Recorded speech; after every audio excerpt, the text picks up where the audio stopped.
पेशावरी चप्पल के नाम से मशहूर ये चप्पल स्वात में भी बड़ी तादाद में बनती है।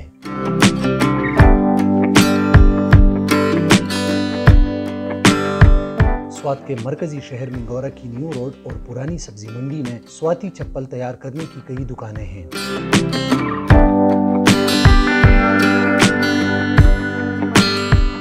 अव्वल इसकी दो किस्में तैयार की जाती थी, बंद चप्पल और पंजदार। अब इसकी कई अक़साम हैं, जिनमें सबसे मकबूल खान चप्पल है। खान चप्पल दरअसल वज़ीर आज़म पाकिस्तान इमरान खान के इस्तेमाल के बाद मशहूर हुई।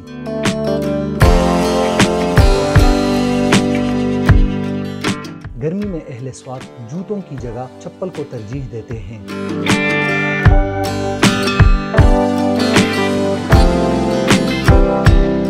मिंगोरा शहर में इस वक्त सबसे कम कीमत चप्पल 1000 रुपए, जबकि आला मयार 8000 तक मिलती है। शौक का कोई मोल नहीं, इसलिए ऑर्डर पर तैयार की जाने वाली चप्पल की कीमत 15-20 हजार तक जाया करती है।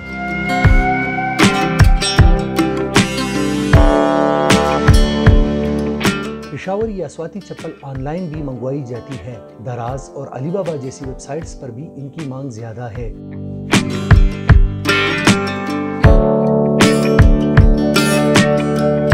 खलीजी ममालिक के अलावा यूरोपी ममालिक, इंग्लैंड और अमेरिका में भी पश्तून इसे मंगवाते हैं।